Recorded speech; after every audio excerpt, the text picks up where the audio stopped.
আসসালামু আলাইকুম। আশা করি সবাই অনেক অনেক ভালো আছেন। আমিও আলহামদুলিল্লাহ অনেক ভালো আছি। আর আজকে সকাল সকাল কচুর ডাঁটা দিয়ে খুব মজার একটা রান্না করব, তাই ভাবলাম যে আপনাদের সঙ্গে রেসিপিটা শেয়ার করে দেই। তো কচুর ডাঁটার এই তরকারিটা কিন্তু অনেক বেশি টেস্টি হয়। তো এটা যে শুধু আপনারা কচুর ডাঁটা দিয়ে করতে পারবেন সেটা না, বিভিন্ন ধরনের শাক যেমন বতুয়া শাক, খেসারি শাক বা কলা গাছের যে কাঞ্জাল থাকে সেই কাঞ্জাল দিয়ে বা আপনারা বাঁধাকপি দিয়েও এটা করতে পারবেন। মানে সেম প্রসেসে রান্নাটা হবে, কিন্তু সবগুলার একটু আলাদা আলাদা টেস্ট হবে, কিন্তু সবগুলাই খেতে অনেক বেশি মজার। তো অনেক দিন আগে আমাকে একজন রিকোয়েস্ট করেছিল যে আপু এই রেসিপিটা শেয়ার করবেন, কিন্তু আসলে আমার সময় সুযোগের অভাবে রেসিপিটা শেয়ার করা হয়নি। তো আজকে যেহেতু এটা রান্না করব, তো সেই জন্য ভাবলাম যে আজকে রেসিপিটা শেয়ার করে দিই।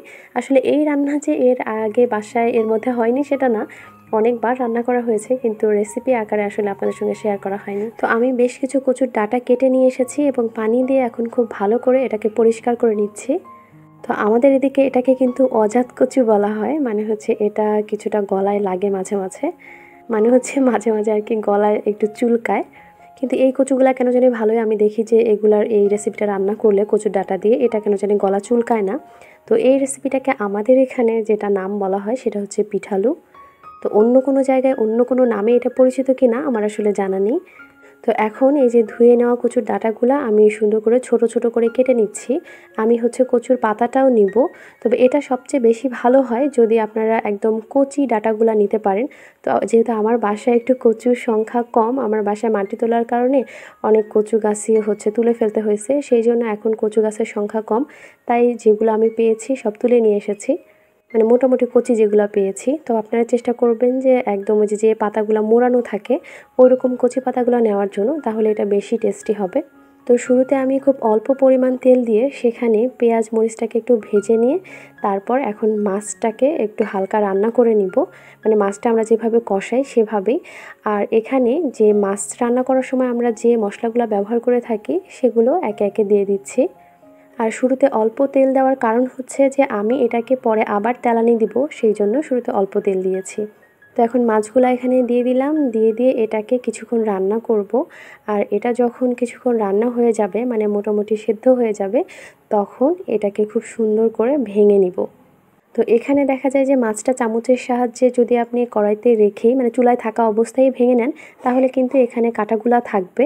যদি কেউ চান যে না আমি এখানে কাঁটা রাখবো না, তাহলে মাছটা এখান থেকে তুলে তারপর হচ্ছে যে কাঁটাটা সরিয়ে শুধু মাছের অংশটুকু এখানে দিতে পারেন। তো এইখানে আমি হচ্ছে তেলাপিয়া মাছ দিয়ে আজকে রান্না করছি। তো এই যে চামচের সাহায্যে আমি এইভাবে মাছটাকে ভেঙে নিয়েছি। তো আমার কাছে মনে হয় যে তেলাপিয়া মাছের থেকে এখানে যদি হচ্ছে আপনারা যেটাকে গড়াই মাছ বলেন, মানে টাকি মাছ, সেটা দিলে আরও বেশি ভালো লাগে। বা আপনারা চাইলে অন্য যে কোনো মাছ দিয়ে এটা রান্না করতে পারেন। তো আমি এই ভেঙে নেওয়া মাছের মধ্যে কিছুটা পানি দিয়ে এখন কচুটা বসিয়ে দিলাম, মানে কচুটা এখানে খুব ভালো করে সিদ্ধ করে নিব। তো কচুর ডাঁটাগুলো খুব সুন্দর করে এভাবে নেড়ে চেড়ে আমি ঢাকনা দিয়ে ঢেকে দিব যাতে এটা ভালোভাবে সিদ্ধ হয়। আর কচুর ডাঁটাটা যখন খুব ভালো করে সিদ্ধ হয়ে যাবে তখন এটাকে আমি ঘুটনির সাহায্যে একটা, মানে ডাল আমরা যে ঘুটে থাকি যে ঘুটনিগুলা, সেই ঘুটনির সাহায্যে খুব সুন্দর করে এভাবে ঘুটে নিব, যাতে মানে কচুর ডাঁটা যে আমি এখানে দিয়েছি সেটা যেন একদমই বোঝা না যায়, একদম এটা গলে যাবে। আর এখন একটা গামলার মধ্যে আমি 1 মুঠের মতো চালের গুঁড়া নিয়েছি, আর এটা পানি দিয়ে খুব সুন্দর করে গুলে নিচ্ছি। আর এখন এটার মধ্যে দিয়ে দিব যে কচুর ডাঁটাটা এতক্ষণ থেকে রান্না করলাম সেটার অংশ। তারপর এখানেই চামচের সাহায্যে এটাকে একটু চালের যে গুঁড়াটা আমি গুলিয়েছিলাম সেটার সাথে খুব ভালো করে মিক্স করে নিচ্ছি।